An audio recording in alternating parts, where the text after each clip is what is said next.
Narito na ang mga pinakamalalaking balita sa One North Central Luzon ngayong Biyernes. Mahigit 20 pamilya nasunugan sa Santo Tomas, Pampanga. Humigit kumulang 10 sasakyan nagkarambola sa Cannon Road. Pag-iba sa century-old portal sa Bidbalay Catholic Cemetery itinigil. Pagtatabon sa libingan, inalmahan ng mga kaanak ng mga nakalibing dito. At ilang deboto sa Hilaga at Gitnang Luzon nakiisa rin sa pista ng Poong Jesus Nazareno.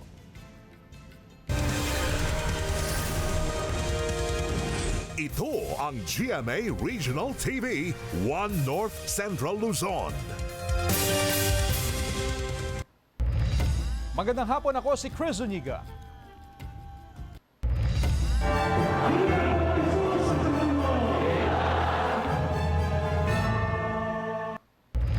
Nakiisa rin sa pista ng Poong Jesus Nazareno ang ilang deboto sa Hilaga at Gitnang Luzon. Makibalita tayo live kay Jasmine Gabriel Galban. Jasmine? Chris, ngayong banal na araw o selebrasyon ng kapistahan ng Poong Jesus Nazareno ay tuloy-tuloy ang pagdating ng mga deboto dito sa Senyor Divino Tesoro Shrine sa Calasiao, Pangasinan. Nagsagawa ng prosesyon ang mga deboto ng Jesus Nazareno sa Lawag City, Ilocos Norte, kasabay ng kapistahan ng Poon ngayong araw. Nag-ikot sa mga barangay, dala ang imahe ng Jesus Nazareno. Pansamantalang tumitigil sa mga ipinwestong altar sa gilid ng kalsada. Sumalubong ang iba pang deboto at nakiisa sa pagdarasal.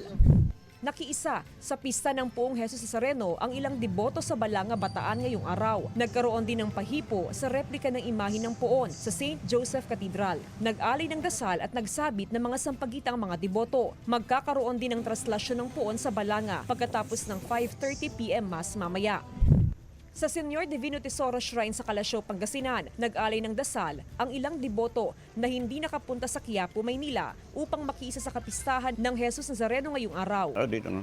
Kasi noong tumira din ako sa Maynila noon, doon ko hiniling sa kanila lahat, yung Nazareno doon. Ang iba pang deboto nagtungo sa Saints Peter and Paul Parish sa bayan upang manalangin at humalik sa imahe ng Jesus Nazareno sa tabi ng altar. Kasi ganito, kahit hindi ako nakapunta ng Quiapo, at least may simbahan tayo dito, kaya nagsimba na ako. Sana ang wish ko ay maganda sana yung natin kabuhayan sa mundo.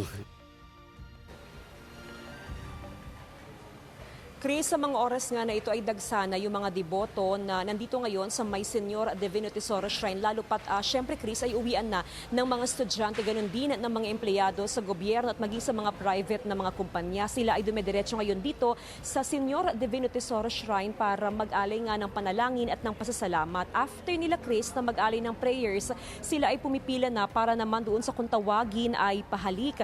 May mga deboto rin Chris na may mga dalang panyot ipinupunas sa imahe.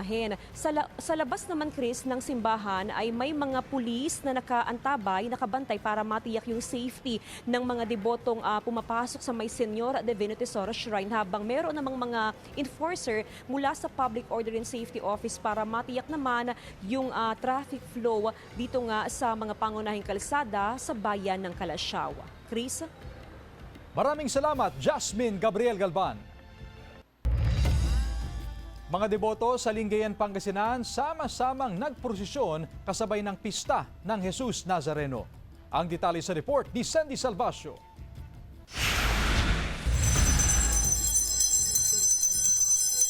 Madaling araw pa lang, dagsana ang mga deboto ng Poong Jesus Nazareno sa Barangay Bantayan, Lingayen, Pangasinan para sa taunang kapistahan ng Poon. Maagang nagsimula ang prosesyon kung saan inilibot ang replika ng imahen ng Poong Nazareno. May mga debotong sumalubong sa prosesyon at mayroon ding mga nagtirik ng kandila sa kanilang mga bakuran bilang pakikiisa sa selebrasyon. Ang debotong si Nanay Leonor, mahigit 4 na dekada na raw na nagpapanata kay Jesus Nazareno. Sinusuko ko sa kanya kasi pag hindi ko na kaya, hindi ko na sila kayang isolve, yung hindi mo sila matulungan. Sa kanya na lang ako umaasa na kakayanin namin lahat. Panalangin naman ng ilang deboto, Sana mawala na yung mga korupsyon nang sa gayon yung mga wala nang mahihirap na tao. Nagtapos ang prosesyon sa Jesus of Nazarene Chapel sa parehong barangay. Ito ay pinakamalalim na debosyon, no, ng mga tao, lalong-lalo na sa ating Panginoon. Tayo nakiisa, no, sa pagsasakripisyo ng ating Panginoon sa kaniyang pagmamahal. Ayon sa pamunuan ng simbahan, binili ng Resurrection of the Lord Parish ang replika ng Jesus Nazareno nitong 2023. Sakop ng Resurrection of the Lord Parish ang 4 na simbahan mula sa barangay Kibaol, Baay, Bantayan at Balokok. Binigyang diin ni Father Gayotin ang kahulugan ng pagtsatsaga at pananampalataya sa Diyos sa kabila ng paghihirap. Ang mensahe ng Diyos ay huwag tayong tumigil, no, sa ating buhay. Huwag tumigil sa panalangin. May panahon na binigay ang Diyos para sa lahat. Kasama si Daryl Peralta, Sandy Salvacio, One North, Central Luzon. Nasunugan ang 21 pamilya sa Santo Tomas, Pampanga. Balitang tinutukan ni CJ Turida. Sumiklab ang sunog sa ilang kabahayan sa Purok 5, Barangay San Bartolome, Santo Tomas, Pampanga nitong Miyerkules. Nagsimula ang sunog sa isang bahay na gawa sa light materials bandang 1:00 ng hapon. Sa kanilang initial, may nagsindi po yata ng kandila at parang iniwan. Sa ngayon po, yun po nakikita nilang pinagmulan ng sunog. Sa tala ng lokal na pamahalaan, 21 bahay ang nasunog. Nasa 27 na pamilya katumbas ng 117 na individual ang apektado. 2 katao ang nagtamo ng second-degree burn na agad dinala sa ospital. Nasa ligtas na silang kalagayan. Naghatid na ng tulong ang Provincial Social Welfare and Development Office sa mga apektadong pamilya. Bukod sa relief goods, nagsagawa rin ng psychosocial debriefing sa mga naapektuhan sa insidente. Laging mag-ingat kapag nagluluto, huwag iwanan yung mga appliances, huwag po natin hayaang mag-overheat, lagi po tayong nakabantay. Nakatagda ring magsagawa ng assessment ng provincial government para sa emergency shelter assistance na ipagkakaloob sa mga pamilyang nasunugan. Inaalam pa ang kabuang halaga ng danyo sa insidente. Nagpapatuloy ang investigasyon ng BFP. CJ Torida, One North, Central Luzon. Beep, beep, beep mga motorista! May nakaambang bawas presyo sa ilang produktong petrolyo sa susunod na linggo. Ayon sa Oil Industry Management Bureau ng Department of Energy, batay sa 4-day trading, nasa 50 centavos kada litro ang inaasahang rollback sa diesel. Humigit kumulang 40 centavos naman ang nakaambang tapyas sa kada litro ng gasolina. Habang sa kerosene, 25 centavos ang inaasahang bawas presyo kada litro. Ayon sa DOE, pababa ang presyo dahil sa posibilidad na madagdagan ang global supply sa gitna ng mahinang demand. Nagpaalala sa mga negosyante ang Dagupan LGU na huwag magtapon ng used oil sa mga kanal sa Malimgas Public Market. Narito ang report. Pinaigting pa ng otoridad ang pagpapanatili ng kalinisan sa Malimgas Public Market sa Dagupan City. Regular ang pag-ikot ng mga kawani ng pamahalaan sa bawat pwesto sa pamilihan upang matiyak na tumatalima ang mga negosyante sa programang pangkalinisan. Mahigpit na ipinagbabawal ang pagtatapon ng used oil o mga pinagamitang mantika sa lababo na didiretso sa drainage canal ng pamilihan. Kapag naipon kasi tumigas, posibleng bumara sa kanal at magdulot ng pagbaha. Kasi yung mga oil na yan, mga dumi, sila yung primary cause kung bakit nagkaklag yung ating mga drainage. Iniuuwi raw ng ilang negosyante ang mga pinagamitan nilang mantika. Tulad ni Charmaine na nilalagay raw ang used oil sa isang container bago iuwi. Kami ma'am, sineseparate po namin yung used oil po namin sa ibang plastic po ma'am. Tama po yun ma'am, yung nababarado po kami dito ma'am. Tapos yung umaapaw po yung mga tubig po doon sa kabilang Noong nakaraang mga taon, may mga sinitang negosyante dahil sa pagtatapon ng used oil sa drainage canal. Natuto na raw ang mga negosyante. Jasmine Gabriel Galban, One North, Central Luzon.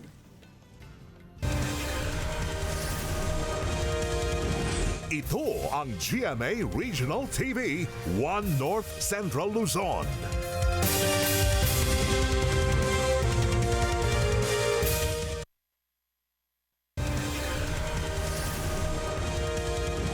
Ito ang GMA Regional TV, One North, Central Luzon. Apat na umano'y sangkot sa iligal na droga at tiklo sa magkahiwalay na bypass operation sa Pangasinan. Tutukan sa report. Tiklo ang 3 individual sa bypass operation ng pulisya sa Sitio Aliguas, Barangay Pantal, Dagupan City, madaling araw noong Martes. Huli ang mag-live-in partner na residente ng nabanggit na barangay kasama ang isa pang lalaking tubong barangay Maluwad. Nasamsam sa mga sospek ang mahigit 95,000 pesos na halaga ng hinihinalang shabu. Itinanggi ng mga sospek ang akusasyon. Nandun lang po kami sa bahay mo doon. Kasi nakatulog lang ako at saka gabi na, nakatulog na kami itong kasama ko. Pinapasok niya ako, tinatulog niya ako doon, wala akong matulog. So parang nadamay tayo, sir. Sino po ba, sir, ang nakipag-transaction? Wala naman talaga siya. Wala naman po. Nakalista na po na sa amin yan. Street level individual sila. Pinipila po natin sila ng violation ng possession at saka yung pushing.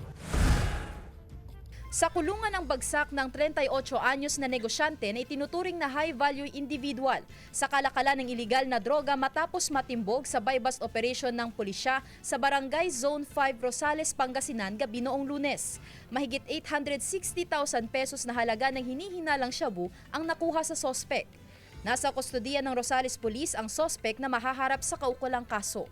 Wala pa siyang pahayag. Kasama si Daryl Peralta, Sandy Salvacio, One North, Central Luzon. Samantala, itinigil na ang pag-iba sa century-old portal ng Binmalay Catholic Cemetery. Sundan sa report. Ipinag-utos ng Archdiocese of Lingayen, Dagupan na itigil muna ang pag-iba sa century-old na arko o portal sa entrada ng Binmalay Catholic Cemetery dahil sa pambabatikos ng mga netizen sa social media. Nakipag-ugnay na ang simbahan sa Municipal Engineering Office upang kumpirmahin kung kabilang sa heritage site ang arko. Kailangan gawin yun kasi nga kailangan ipasok yung mga truck. We don't have any option na daan para pagpasukan o para ipasok yung mga truck na gagamitin. Isa sa ilalim sa malawakang rehabilitasyon ang sementeryo, kabilang ang pagpapatayo ng bagong chapel at mga puntod na pagkihimlayan ng mga labi. Tatabunan ng lupa ang mga dating puntod na siya namang inalmahan ng mga kaanak na mga yumaong nakahimlay roon. Namatayan ko, itong week lang. Kung tatabunan po yan, paano ko makukuha kung agad-agad naman tatabunan? Pwede nilang ilipat yung mga buto. Pwede pa nilang hukayin hanggang hindi pa naman nagsisimula yung pagtatabon.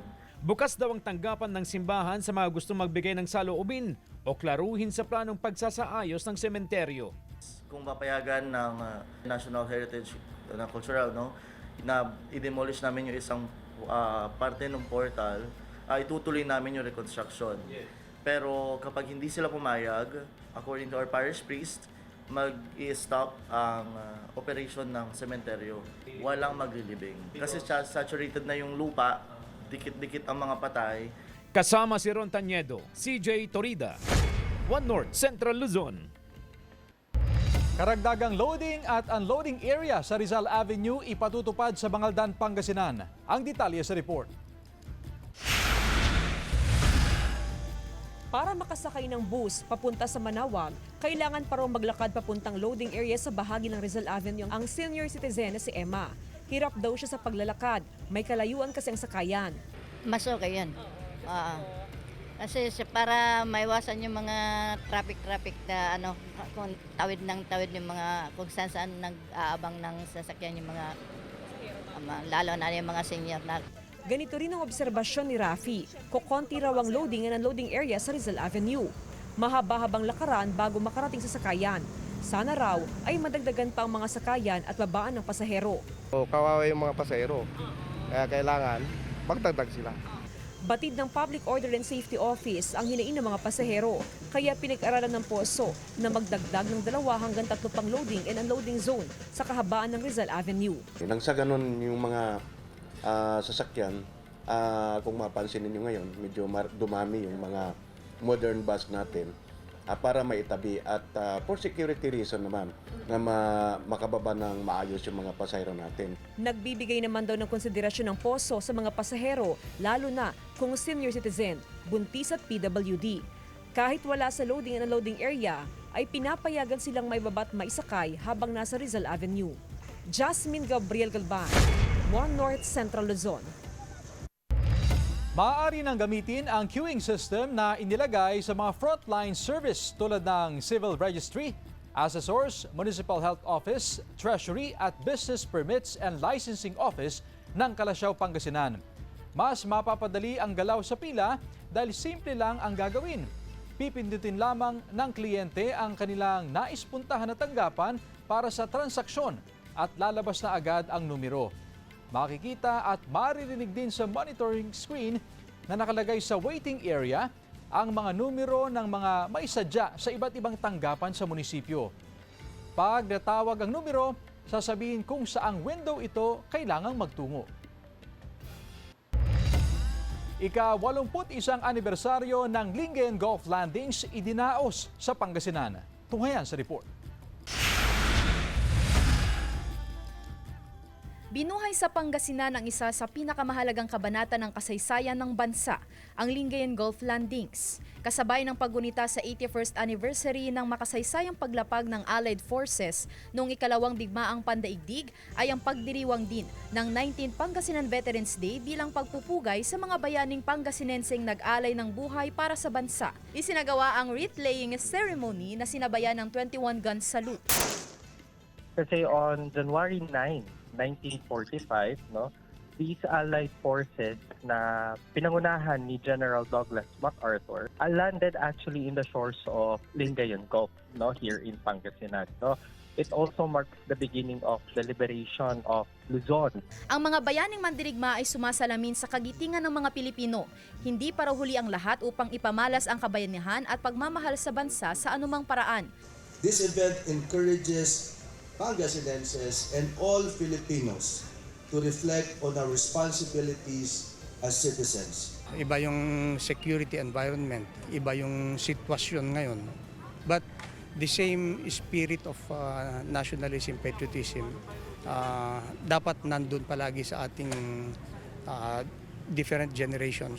Sariwa pa sa alaala ng veteranong si Lolo Serapio ang ilang kaganapan noong World War II. Badam lamasita sa taas, nakasas. Lulan sa tura-tura. Kunin mo yung jet fighter. Kinuha yung jet fighter. Lumabas. Naglaban sila sa taas. Airplane to airplane yung pinaglabanan nila. Kaya nagwagi. Darating ang panahon na maglaho sa mundo ang mga bayaning mandirigma.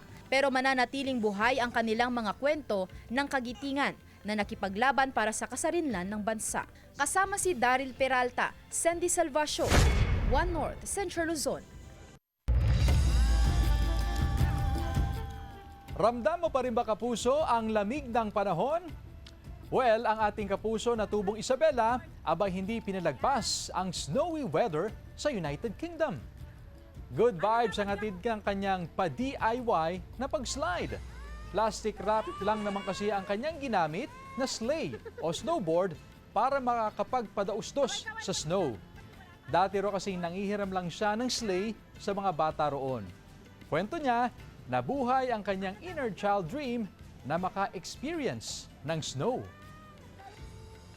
Bali po kasi nung bata po, sir, nung nasa Pinas pa, nagpapadaustos po tayo pero ang gamit lang po is yung ano po ng nyog. And then ngayong nakaka-experience na po ng snow, parang naisipan ko na why not gumamit ng ibang improvise para din ma-experience na magpadaus-dos sa snow. Ito ang GMA Regional TV, One North Central Luzon.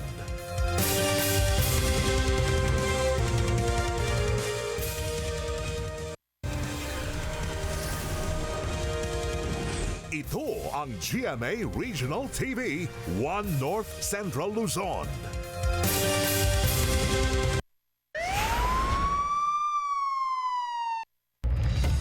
Patay ang 53 anyos na lalaki matapos na pagbabarilin sa Santa Maria, Ilocos Sur, pasado alas 8 ng umaga kahapon. Katatapos lang daw patubigan ng biktima ang kanyang mga pananim ng pagbabarilin ng 43 anyos na sospek. 3 tama ng bala ng hindi pa matukoy na kalibre ng baril ang tinamo ng biktima. Base sa report ng PNP, may kinalaman sa love triangle ang motibo sa krimen. Nasa kustodiya na ng pulisya ang naarestong sospek at nakatakdang sampahan ng kaso. Wala pang pahayag ang sospek. Sinisikap ng GMA Regional TV 1 North Central Luzon na makuna ng pahayag ang kaanak ng biktima. Humigit kumulang 10 sasakyan nagkarambola sa Cannon Road sa bahagi ng Tuba, Benguet. Tutukan sa report. Nagkarambola ang nasa 12 sasakyan sa bahagi ng Cannon Road sa Sitio Camp 6, Barangay Camp 4, Tuba, Benguet, mag-aalas 6 ng umaga kanina. 4 na motorsiklo at 8 iba pang sasakyan ang damay sa aksidente, kabilang ang mga truck, jeep at van. Base sa investigasyon ng pulisya, nawala ng preno ang isang closed van truck na naging sanhi ng aksidente. Tinamaan na yung sinusundan niya ng jeep. And then, tinamaan din niya itong incoming na galing Baguio, pababa na isang truck. After that, tinamaan naman niya yung lahat ng ibang sasakyan na nakapark po doon. Yung tatlo, yun yung moving. Dahil sa aksidente, ilang oras ding isinara sa mga motorista ang Cannon Road at pinadaan ang mga sasakyan sa ibang ruta. Walang naiulat na sugatan sa insidente. Wala pang pahayag ang mga sangkot sa disgrasya. Sa Baguio City, halos araw-araw ding may naitatalang aksidente sa daan. Sa video, makikita ang pagresponde ng mga otoridad sa bumaliktad na sasakyan sa Suelio Road at Crystal Cave noong Miyerkules. Lumalabas sa investigasyon na sila ay nagkaroon ng loose brake. Bagamat bumaba ang bilang ng mga aksidente ngayong January 2026 kumpara sa parehong panahon noong 2025, ikinababahala pa rin ng pulisya ang mga naitatalang aksidente. Kaya patuloy ang paalala ng otoridad sa mga motorista na maging maalam sa terrain at i-check ang kondisyon ng mga sasakyan. Huwag silang mag-drive kung sila ay nakainom o may sakit o inaantok. Mas mainam na i-download nila at gamitin yung DCTO View Baguio app para sa kanilang maginhawa at ligtas na paglalakbay. Sandy Salvacio, 1 North Central Luzon.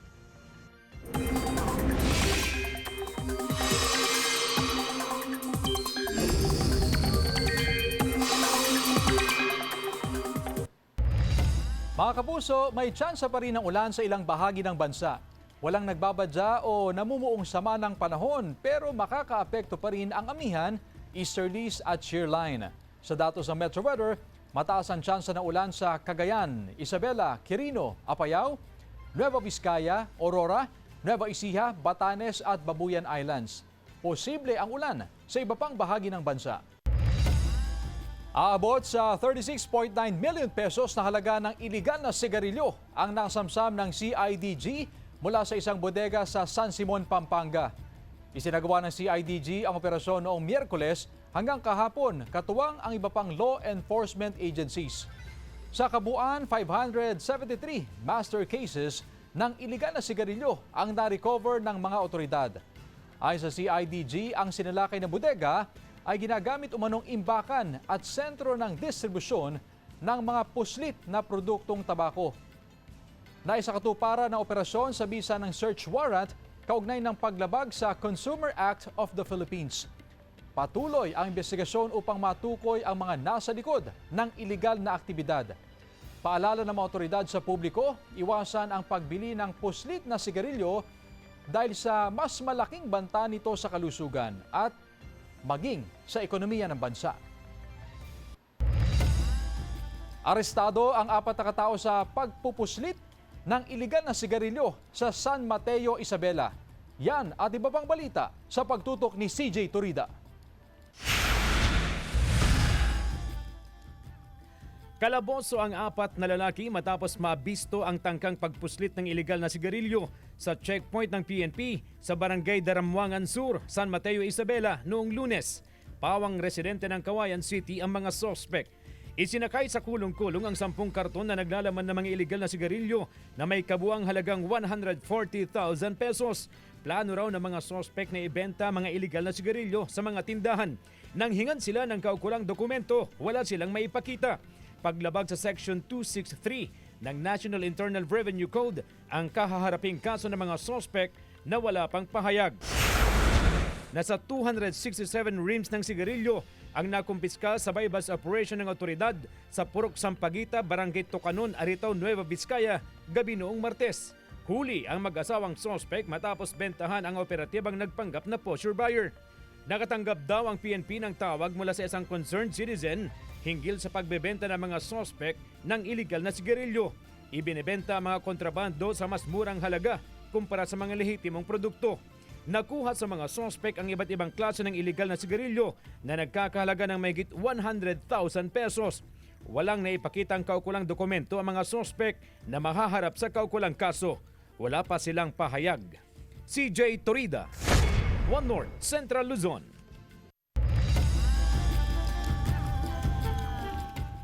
DOST ipinaalala ang kahalagahan ng pagsunod sa tamang oras, alinsunod sa Philippine Standard Time Act o RA 10535. Tunghayan sa GMA Regional TV presents. On the way na, pero hindi pa pala. Karaniwang eksena sa mga meet-up o gimmick ng magbabarkada. Filipino time daw kasi. Ito ang bansag sa mga Pinoy na madalas na malate o hindi dumarating sa takdang oras. Ang usapan niyo 8 a.m. Anong oras ka nakakarating pag ganun? Filipino time din po. Filipino time, 8:30 ganun po. Kasi po madami pa pong gagawin, maliligo pa po. Ang pagiging late hindi raw nakakatuwa sa karamihan, lalo na ang mga taong laging on time sa lahat ng lakad. Sobrang agaw nyo pong dumating, tapos magwe-wait ka po ng matagal, yung ganun po. Ang iba rin sa atin gusto nang baguhin ang negatibong konsepto ng Filipino time. Alalahanin natin kung yung kausap natin ay dumating sa tamang oras.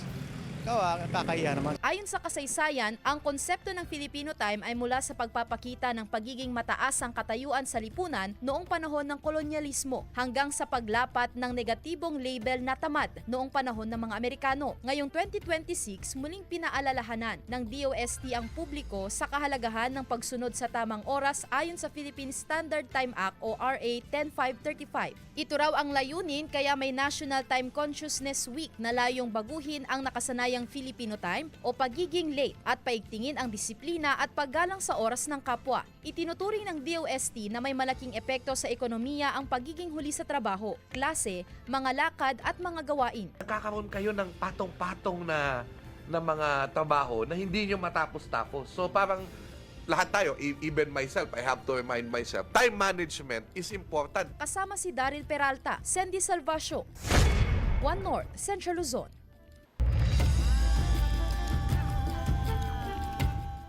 Kwento ng tagumpay, ibinahagi ng ilang bar passers. Atin silang kilalanin sa report. Mula sa 11,425 na bar examinees noong September 2025, nasa 5,594 ang pumasa, katumbas ng 48.98% na passing rate. Inilabas ng Korte Suprema ang resulta ng 2025 bar examinations nito lang January 7, 2026. Isa sa mga pinalad na pumasa ang 33 anyos na si Giovanni Joy Navarro Fontanilla Frianeza, natubong Lawak, Pangasinan at nag-aral ng abogasya sa Baguio City. Hindi raw madali para kay Vanny ang daang tinahak sa pagtupad ng kanyang pangarap. After kong mag-graduate ng college, gusto ko na talaga agad mag-law school, but then at the time, nagsisimula pa lang ako magtrabaho, so financially, I couldn't send myself to law school. Isang taon ang ginugol ni Vanny sa pagre-review. Isinasabay rin kasi niya ang pag-aalaga sa kanyang pamilya. So my routine was 8 to 5 review, 5 onwards was still family time dedicated to study time and then play time with my child, mommy duties, kumbaga. Bago pumasa sa bar, mahigit 10 taon siyang nagtatrabaho bilang Chief ng Regional Strategic Communication and Initiatives Group ng DENR Cordillera. Lubos ang pasasalamat ni Vanny sa kanyang pamilya, mga kaibigan at katrabaho na naniwala at sumuporta sa kanyang paglalakbay. Napasigaw na lang talaga ako. I was very grateful. A testimony of tenacity meets distinctive favor. It was really a thank you, Lord moment. Pumasa rin sa bar exams ang iba pang taga-norte, kabilang ang top 3 na si Eliza Adviento mula Isabela at top 9 na si Richmond Lucas mula Cagayan. Sandy Salvacio, One North, Central Luzon.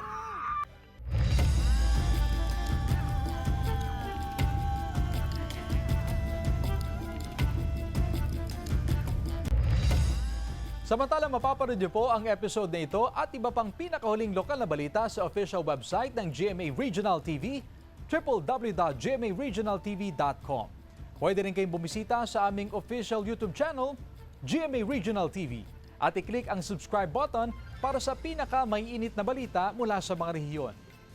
Nais din naming pasalamatan ang mga kapuso sa Hilaga at Gitnang Luzon, maging ang mga kapuso natin abroad. Dahil sa GMA Regional TV, local news matters. At yan ang mga pinakamalaki at pinakahuling balita sa Hilaga at Gitnang Luzon. Maraming salamat sa pagsama sa amin pati na ang mga kapuso sa ibang bansa na tumutok sa mga balita sa rehiyon. Ako po si Chris Zuniga. Kami ang GMA Regional TV, One North Central Luzon. Buong puwersa para sa mas malaking misyon at mas malawak na paglilingkod sa bayan.